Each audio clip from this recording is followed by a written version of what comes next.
الحمد لله رب العالمين والصلاة والسلام على رسوله محمد وآله وأصحابه أجمعين. أما بعد، دا سلسلة الفقه الجهادي لړۍ روانه ده او دا توحید بحث شروع دی چې په هغې کې توحید الاسماء و صفات زمونږ د وعدې مطابق چې درې قسمه توحید او بیا هم دا ویلو چې انشاءالله د توحید الاسماء و صفات په هکله به موږ مفصل بحث کوو انشاءالله. او دا هم ذکر کړو چې توحید په درې قسمه دی. یو توحید الربوبیت چې په هغې کې د انبیاء علیهم الصلاة والسلام او د قوم کومه جګړه نه وه، ځکه دغه مشرکینو هم منه. دویم قسم توحید الالوهیت و چې هغه فیصل بین المسلمین والکفارو، ځکه چې الوهیت څه ته وایي؟ هغه افراد د عبودیت دی الله سبحانه وتعالی لره، نه غیر لره، لکه دعا شوله، ذبح شو، نظر، استغاثه، استعانت، ځان سپارل، طاعت، دارنګې انابت، یره، مینه کول، امید ساتل، فیصله وړل، قرآن و سنت، طواف او منځ، روجه، زکات وغیره، دې ته توحید الالوهیت ویل کیږي. الله سبحانه وتعالی په سورة انعام کې فرمایي: قل ان صلاتي ونسكي ومحیاي ومماتي لله رب العالمین. او سورة فاتحه کې اول کې موږ په هر منځ کې دا هم لولو چې ایاک نعبد و ایاک نستعین، یا الله تعالی عبادت کو، خاص تان امداد غواړو. دې ته وایي خصایص د الوهیت، چې د الله سبحانه وتعالی دا خصایص چې هغه پورې خاص دي، دا باید هغه ته صرف کړی شي، نه بل چاته. یو د خصوصیت د الله نه هغه حاکمیت دی، چې حقدار د فیصلې کولو هغه الله دی، د هغه شریعت دی، شریعت الهی چې هغه ته فیصلې وړل کیږي او بس. نورو دساتیرو ته یا نورو قوانینو د کفر ته یا جمهوریت وغیره ته فیصلې نشي وړل کېدی، ځکه هغه کفر دی. نو غرض مې په دې کې دا و چې توحید د اسماء و صفاتو مستقل توحید دی. او توحید الاسماء و صفات دا څه ته ویل کېږي؟ دا ایمان بكل ما ورد في القرآن الكريم والحديث الصحيح من صفات الله التي وصف نفسه بها ووصفه بها رسوله صلى الله عليه وسلم على الحقيقة من غير تأويل ولا تكييف ولا تفويض ولا تعطيل ولا تمثيل. د دې معنا دا ده چې توحید الاسماء و صفات په دې معنا ده چې دا ایمان په هر هغه څه باندې لرل دي چې قرآن عظیم الشان او حدیث صحیحو کې د الله صفات داسې راغلي وي چې الله د خپل ځان صفت په هغه صفت باندې موصوف کړی وي، او یا د هغه رسول صلی الله علیه وسلم دغه صفتونه مونږ ته ویلي وي د الله سبحانه وتعالی، او دا په حقیقت باندې وي. تاویل به پکې څوک نه کوي، او نه به دا وایي چې دا څنګه، او نه به هم سپاري چاته، او نه به دغه صفات معطل کوي، او نه به مثال ورکوي د مخلوق د صفاتو سره، او نه به تشبیه ورکوي د مخلوق د صفاتو سره. د دې وجه نه د الله سبحانه وتعالی صفات ډیر زیات دي. تاویل دې ته ویل کېږي مثلا چې ظاهر د آیات نه، د ظاهر د احادیثو صحیحو نه هغه بلې معنا ته واړه چې هغه معنا باطله وي. لکه استوا علی العرش، الله د عرش د پاسه دی، د دې معنا ته په استولا باندې وکړي چې یا معنا دا چې الله غالب دی د عرش د پاسه، نو دا معنا غلطه ځکه ده. استوا معلومه ده چې الله د عرش د پاسه دی، نو ته استولا معنا وکړي، استولا دا معنا چې الله غالب دی، نو غالب خو الله په هر ځای کې غالب دی، دا غلطه خبره ده. لہذا دا تاویل ته خطا دی. مونږ چې دا خبره وکړه من غیر تاویل ولا تکیف، نو دا تکیف دا معنا چې کیفیت یې داسې وي. په دې طریقه باندې الله سبحانه وتعالی مثلا د اسمانونو د عرش د پاسه دی، نو مونږ دا وایو چې کیفیت یې مونږ ته معلوم نه دی. من غیر تکیف دا معنا. تفویض بیا دې ته وایي چې د استوا معنا بالکل ته ونه کړي، دا معنا هم غلطه ده، ځکه استوا معنا شته چې استوا معنا په لغت د عربو کې قراری ته وایي چې الله د عرش د پاسه قراری نیولې دی. دارنګې د تفویض دا معنا چې دا همداسې استوا پرېږدي یا بل د الله صفت ځای په ځای پرېږدي، بلکل د هغې معنا ونه کړي. تعطیل دې ته وایي چې د الله صفت بلکل ته د هغې نه انکار وکړي، هغه بلکل همداسې پرېږدي لکه د الله سبحانه وتعالی صفت دی اوچتوالی چې الله د عرش د پاسه دی. لیکن یو فرقه ګمراه هغه دا وایي چې الله په هر ځای کې دی، یعنی بذاته، او دا عین کفر او ګمراهي ده. تمثیل به دې ته وایي چې د الله صفات د مخلوق د صفاتو سره ته مثال ورکړي. لکه مثلا حدیث کې راځي رسول الله صلی الله علیه وسلم فرمایي چې الله د اسمان د دنیا ته په آخره شپه کې راځي. صحیح بخاری کې دا حدیث دی.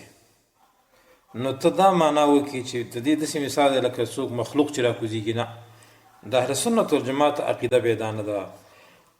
لهذا توحید الاسماء و صفات مونږ اهل سنت والجماعت منو په دې طریقه باندې چې په هغې کې به تاویل نشي کېدی، هغې نه به د کیف تپوس نشي کېدی چې څرنګه په څه طریقه باندې دا صفت د الله دی، او نه به دا همداسې محمل پرېښودلی شي چې د دې معنا بلکل ونه کړي، او نه به دا همداسې معطل پرېښودی شي، او نه به د مخلوق سره دا مشابه کې، او نه به مثال ورکړي. نو د الله سبحانه وتعالی صفات ډیر دي چې موږ دلته یو څو د مثال په طریقې سره ذکر کوو. الله لره ید ثابت دی، یمین خلا ثابت دی، کف ثابت دی لکه ورغوی، اصبع یعنی ګوته ثابت ده، قدم ثابت دی، رجل ثابت دی، خپه، والوجه مخ، والنفس دارنګې سترګه، نزول را کوزېدل، اتیانم را کوزېدلو ته وایي، دارنګې خبرې کول، قول، وینا، ساق پنډۍ ته ویل کېږي، دا هم ثابت ده. فوق بروالی دا هم الله له ثابت دی. استوا علی العرش دا الله له ثابت دی. دارنګې قوت او قرب نږدېوالی هم ثابت دی. ضحک الله له ثابت دی چې الله خاندي. تعجب الله سبحانه وتعالی له ثابت دی. محبت ثابت دی. او دارنګې بد ګڼل ثابت دی چې الله خپل دشمنان بد ګڼي. رضا ثابت ده، غضب ثابت دی، علم ثابت دی، حیات او قدرت، اراده او مشیت، معیت ثابت دی.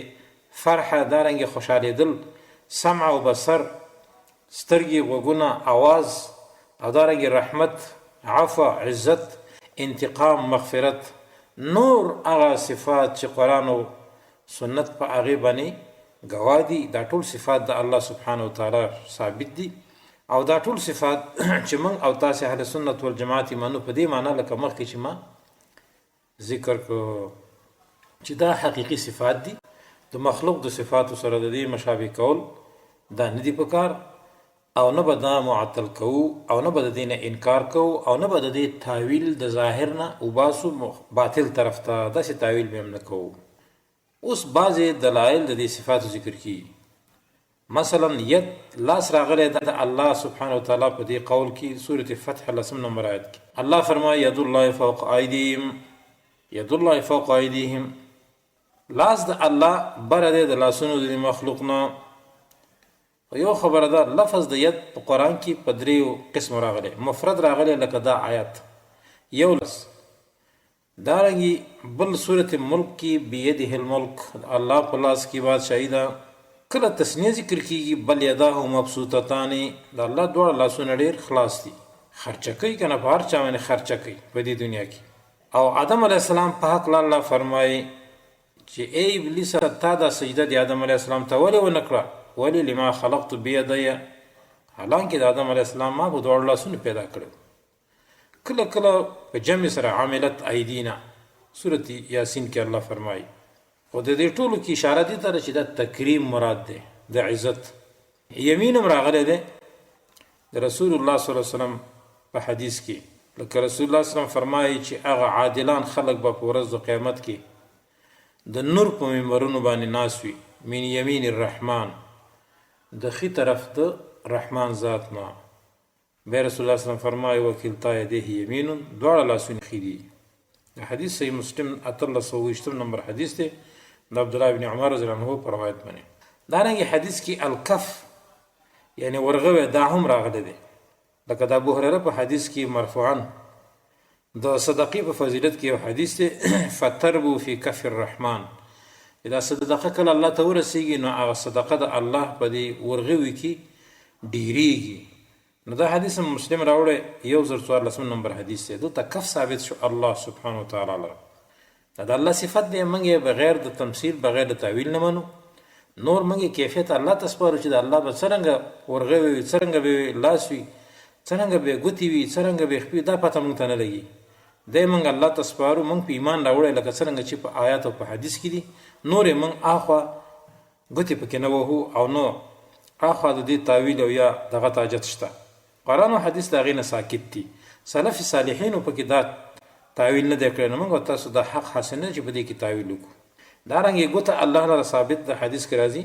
عبدالله بن عمرو بن عاص رضی الله عنه فرمایي چې د رسول الله صلی الله علیه وسلم نه اورېدلي دي ان قلوب بني آدم كلها بين اصبعين من اصابع الرحمن. دا زړونه د بني آدم ټول د الله په دوه ګوتو کې دي. من اصابع الرحمن كقلب واحد، په شان د یو زړه. نو دا اړی راړی څرنګه چې خوښه شي. دا حدیث صحیح مسلم کې راځي 2650 نمبر حدیث. اوس په دې حدیث کې د الله سبحانه وتعالی چې شی ثابت شو هغه ګوتې ثابت شو. خو دا ګوتې موږ ته پته نه لګي، موږ یې داسې تشبیه نه کوو چې دا به د مخلوق د ګوتو په شان ګوتې وي. نه، بس الله ته سپارو. رسول الله صلی الله علیه وسلم ثابتې کړي دي. موږ ته رسول الله دا نه دي ویلي چې دا به څنګه ګوتې وي. موږ په ایمان راوړی. حدیث کې قدم ثابت دی. رسول الله صلی الله علیه وسلم فرمایي جهنم به دا आवाज کوي چې حل می مزید آیا نور څوک شته چې ما ته راواچي. نو رسول الله صلی الله علیه وسلم به فرمایي حتی یضع رب العزة فيها قدمه. الله رب العالمین په خپل قدم کې دي، خپل خو په کې دی او دا ورته قط قط بس غلی شکل نو جهنم به ودري. دا حدیث د انس بن مالک پر روایت دی، بخاری کې مشته، مسلم کې مشته. دارنګه رجل ثابت دی، خپه مخ د الله ثابت دی. ويبقى وجه ربك ذو الجلال والاكرام. او دلته مخ راغلی کنه ويبقى باقي او پاتې شي وجه ربك مخ د رب ستا ذو الجلال چې خاوند د عزت او اکرام د لوی او د عزت والا خاوند دی کنه. دلته ثابت شو وجه. منګ نور دغه نه کو، دا تعویل نه کو. خو وجهه معلومه ده چې وجهه دغه مخ ته وي. تفویض هم نشو کولی چیرې مخ نه بل مراد ان مخ بالکل معنا نه لري. نه دا غلطه خبره. نفس ثابت دی. كتب على نفسه الرحمه. ډیرو آیتونو کې دا ثابت دی. او دارنګه عین ثابت دی. حدیث د نبی رسول الله صلی الله علیه وسلم کې راځي چې رسول الله صلی الله علیه وسلم خپل امت د دجال نه یری سوی انه اعور. دا دجال چې دا ړوند دی. وان الله ليس باعور. او الله سبحانه وتعالى ان د ړوند نه دی، یعنی سترګې بنا دي. او موږ په دې باندې نور نه پوهیږو چې دا څرنګه سترګې دي. هغه بصیرم دی، لیدونکی دی. دا حدیث صحیح مسلم کې راځي 2933 نمبر حدیث. دارنګه الله سبحانه وتعالی په حدیث کې نزول ثابت دی. رسول الله صلی الله علیه وسلم هغه ته ثابت کړی لکه حدیث د علی بن ابي طالب کې راځي او د عبد الله بن مسعود کې، د جابر بن مطعم کې، دارنګه د جابر بن عبد الله کې، د ابو سعید خدری کې او نور ډیر. شیخ الاسلام ابن تیمیه د دې حدیث شرح کړله، شرح حدیث النزول، لوی رساله په دې باندې کړله. رسول الله صلی الله علیه وسلم فرمایي یقینا لفظ ما یا بل روایت کې ان الله ينزل الى السماء الدنيا كل ليله. الله سبحانه وتعالی را کوزيږي اسمان د دنیا ته هر شپه. او دا وایي چې آیا څوک شته د ګناهونو د بخښنې غوښتونکی چې یا الله زما ګناه معاف کړي نو فاستغفر له، زه به هغه ته ګناه معاف. تنزول ثابت شو. راتګم ثابت دی. الله سبحانه وتعالی په سورة بقره کې فرمایي 218 نمبر آیت هل ينظرون الا ان ياتيهم الله في ظلال من الغمام. او دوی انتظار نه کوي مګر دې خبره کوي چې الله دوی تراشي په سورو کې، د ورځې په سورو کې ولراشي. دلته سره تک الله ځان له ثابت کړي. دارنګي بل ځای راتګ وجاء ربك والملك صفا صفا سورة فجر کې را بشي رب ستا ای پیغمبر ملائک به صفونه صفونه وي. اوس وجاء ربك نو الله په خپل ځان لا دا مجی ثابت کړل راتک. نو موږ په دې کې نورې ګوتې نه وو، تعویل نه کو، تفویض نه کو، تمثیل نه کو، تشبیه نه کو. دارنګي خبرې الله سبحانه وتعالی ځان د پاره ثابت کړي چې ګوره الله خبرې کړي د موسی علیه السلام سره وکلم الله موسی تکلیما. د په تاکید سره و چې داسې خلک به وروسته راځي چې دا خبرې به نه مني. وکلم الله موسی تکلیما، خبرې کړي دي الله د موسی علیه السلام سره په خبرو کولو سره. سورة نساء کې الله فرمایي. بل ځای کې الله فرمایي حتی یسمع کلام الله، تر دې چې دوی د الله کلام واوري. نو کلام ثابت دی، دا الله کلام دی. په دې قرآن عظیم شان باندې الله کلام کړی دی، تکلم یې پې کړی دی. بل ځای کې الله فرمایي یریدون ان یبدلوا کلام الله، دوی غواړي چې د الله کلام بدل کړي. انا نحن نزلنا الذکر و انا له لحافظون. دا د الله قرآن دی. او حدیث کې راځي، متفق علیه حدیث دی، رسول الله صلی الله علیه وسلم فرمایي ما منکم من احد الا یکلمه الله یوم القیامة لیس بینه و بینه ترجمان. نه دی یو ستاسې نه هیڅ یو کس مگر الله به ورسره خبرې وکړي په ورځ د قیامت کې چې د ده او د الله په منځ کې به کوم ترجمان نه وي، بلکې برای راست به الله د ده په خبرو باندې پوهېږي او دی به د الله په خبره هم پوهېږي. بس خبرې کوي ورسره. یکلمه الله. موږ پکې نور تعویل نشو کولی، نه پکې سلفو کړی، نه پکې مفسرینو کړی. دارنګې الله لره پنډۍ ثابته ده. حدیث د ابو سعید خدري کې راځي، په هغې کې به داسې فیکشف عن ساقه فیسجد له کل مؤمن. الله سبحانه وتعالی چې کله پنډۍ ښکاره کړي نو هر مؤمن به هغه ته سجده وکړي. مسلم کې حدیث دی، سورة 3 نمبر حدیث کې. فوقیت ولس ثابت دی. په دې زموږ ایمان دی چې الله د مخلوق د بره دی. ملائکو په صفت کې الله فرمای یخافون ربهم من فوقهم، یریږي دا ملائکې د رب خپلنا من فوقهم چې بره دی د دوی نه، دوی نه یریږي. دارنګې استوا ثابت دی چې الله د عرش د پاسه دی. ان ربکم الله الذي خلق السماوات والارض في 6 ایام ثم استوى على العرش. یقینا رب ستاسې هغه ذات دی چې اسمانونه پیدا کړي، ځمکې پیدا کړي په 6 ورځو کې. ثم استوى على العرش، بیا برابر عرش باندې قراری ونیو، استقراری ونیو د عرش د پاسه. دا آیت په سورة یونس 3 نمبر آیت کې هم شته. نورو ځایونو کې وضع ثابت دی دا آیت. د امام مالک رحمه الله نه تپوس شو د دې آیت باره کې چې الرحمن علی العرش استوى، یعنی الله د عرش د پاسه استوا کړی دا، قراری نیولې. د دې څه معنا شو؟ کیف استوى به، څرنګه قراری په هغې باندې نیولې. امام مالک امام د دارالهجرې څه ویلي؟ الاستواء غیر مجهول. استوا داسې لفظ نه چې هغې نه څه معنا نشته. د دې دا مطلب چې ګوره استوا معنا قراری دی که الله د عرش د پاسه دی که. والکیف غیر معقول، کیف دا معنا چې څرنګه قراری نیولې دی، موږ ته نور اخوا کیف معقول نه دی، موږ هغې کې څه نه وایو. والایمان به واجب، ایمان په واجب دی که نه، چې الله وایي چې الله د عرش د پاسه دی، بس پرېږده نور که نه. دا منطقیانو خبرې. نو عرش به خالی نه وي، که دا غټي نو بیا الله نه احاطه وکړه، الله پکې رئیسار شو. که داسې نه نو که عرش وړوکی نو بیا خو الله پې نه زیږي. دا اوس هسې عقل جنګوي. هلکه فلا تضربوا لله الامثال، الله دا مثال نه هم بیانوه که. نو بیا امام مالک رحمه الله فرمایي والسؤال عنه بدعه، سوال د دې نه بدعت دی، بس سوال به نه کوي. بیا وی ما اراک الا ضالا، زه نه ګورم مګر تا یو ګمراه. د چا چې ته سوال کړو دته وی ته خو ګمراه دا خبرې کوي. نو امر یې وکړه چې یخرج من المجلس، زه د مجلس نه وځم. امام بغوی شرح سنه کې دا را نقل کړي دي. نو استوا الله تعالی ثابت ده، الله د عرش د پاسه دی کما یلیق بشانه. قوت الله تعالی ثابت ده، ان الله هو الرزاق ذو القوة المتين، الله خاوند قوت دی. قرب ثابت دی، نزدېکات نزدېواله. بل صفت د الله سبحانه وتعالی قرب دی، نزدېواله. الله ټول مخلوق ته نزدې دی. او اذا سالك عبادي عني فاني قريب، سورة بقره کې الله فرمایي کله چې سوال کوي د تا نه زما بندګان زما خبره کوي، فاني قریب، نو زه ډېر نږدې ما. ټول اهل سنت والجماعت او سلف چې کوم معیت قرآن کې راغلی دی چې الله د تاسو سره دی، یا وهو معکم اینما کنتم، دا آیتونه یا قربت راغلی چې الله قریب دی، نږدې دی. ټول اهل سنت والجماعت او ټول سلف په اتفاق سره دا وایي چې وهو معکم ای بعلمه، الله تاسو سره دی خو د علم په لحاظ باندې.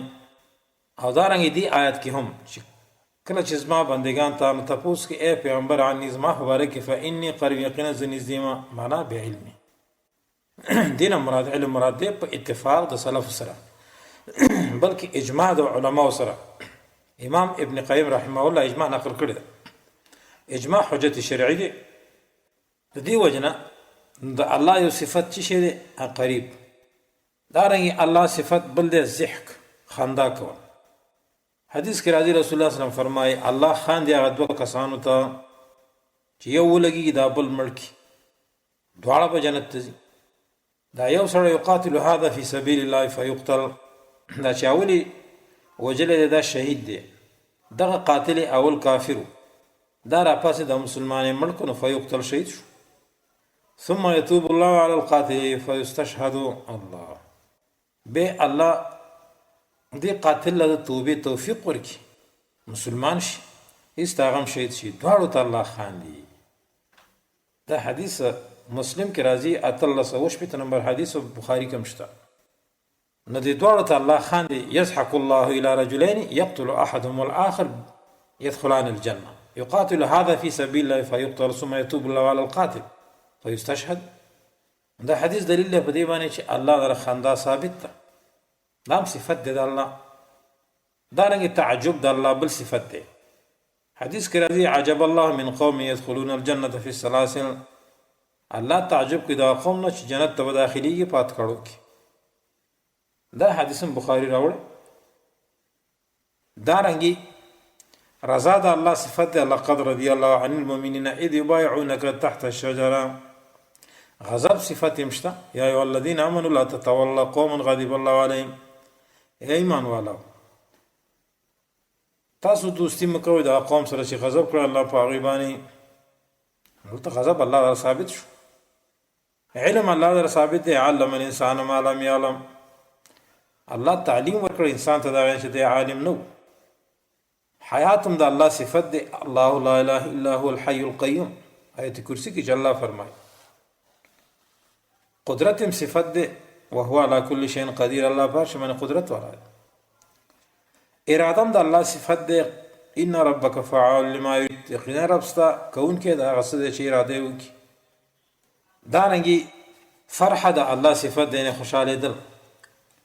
لکه حدیث کې راځي انس بن مالک رضی الله عنه فرمای رسول الله صلی الله علیه وسلم وی لله افرح بتوبه عبده من احدكم سقط على بعيره وقد ظله في ارض فلات. خامخا الله زیات خوشحالي په توبې د بنده سره.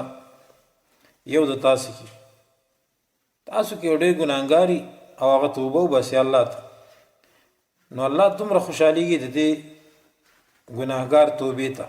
لکه یو سړی په بیابان کې اوښ ورکي، اوښ په دغه اوښ باندې د سامان پروتي، اوبه یې پې پرتي، ډوډۍ وغیره پې پرتي، لیکن هغه ستړی ستومانه شي، وګرځي خو دا سړی دغه اوښ پیدا نه کړي.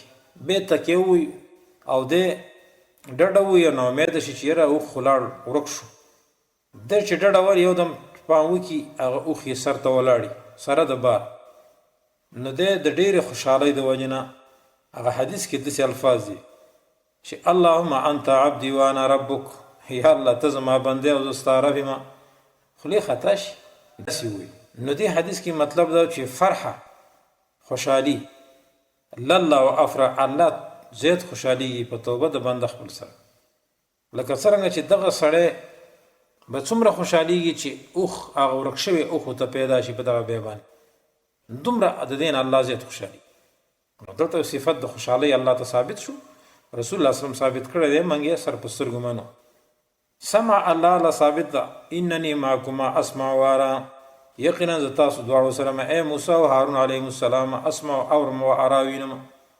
اوس اسمع ز اورم نو اوریدل په غوږونو کېږي. الله سمع ثابت ده، خو من غیر کیف ولا تعتیل ولا تمثیل ولا تاویل. تاویل به کې ورسره کې. ان الله کان سمیعا بصیرا، بصرم ثابت دی الله را. لیس کمثله شیء وهو السمیع البصیر. بصیر لیدونکی دی، لیدل په سترګو سره کی. دارنګه صوت आवाज الله در ثابت دی. جابر بن عبد الله بن انیس نه روایت کوي چې د رسول الله نو ریدلی وی کله چې بندگان په ورځ قیامت کې راجم شي، الله راجم کی فینادیهم بصوت، الله به دی مخلوق ته आवाज وکړي فینادیهم بصوت یسمعه من بعد کما یسمعه من قرب اوري به دا مخلوق ته دی الله आवाज هغه لري کسان لکه څنګه چې نږدې اوري داسې به دا لري هم اوري اوس وګوره فینادیهم بصوت یسمع من بعد کما یسمعه من قرب څه به وایي الله انا الملك انا الديان زه بادشاه یم زه د ورځې د جزا او د حساب بادشاه یم دا आवाज به وکړي بخاری د حدیث راوړی نو دا د الله صفت شو موږ په ایمان دی بس دارنګه رحمت د الله صفت دی او رحمت وسعت كل شيء الله وی رحمت زما پراخه ده هر شي ته هر شي باندې الله رحمت کړی بل ځای کې فرمایي كتب ربكم على نفسه الرحمه سورۃ انعام کې دارنګه عفو د الله صفت دی فإن الله كان عفوا قديرا یقینا الله عفو کوونکی او قدرت والا دی دارنګه عزت د الله هم صفت دی ولله العزة ولرسوله الله لره عزت دی او د رسول الله لره انتقام هم د الله صفاتونه یو صفت دی فلما اسفونا انتقمنا منهم الله فرمار کړه چې موږ وسکولو دي کافر انتقمنا منهم موږ ته بدل واخست انتقام اوس بدلی اخصوت او د الله صفت دی المغفرة مغفرت د الله صفت دی وهو الغفور الرحیم الله بخنه کوونکی مهربان دی دا د اسماء او صفاتو بحث او دغه صفات الله او دغه رسول د الله سبحانه وتعالى د پاره ثابت کړی دي منګه سر پسترګو منو منګ په ایمان دي نور منګه د دې تعویل نکو ځکه تعویل کې نقصان دی یو د سلفونه دا تعویل ثابت نه دی صحابه کرام نه ثابت نه دی د تابعین نه ثابت نه دی د رسول الله نه ثابت نه دی لہذا موږ د تعویل نشو کولای الله دې وکړي چې موږ تاسو په دې باندې عمل وکړو هذا واخر دعوانا ان الحمد لله رب العالمين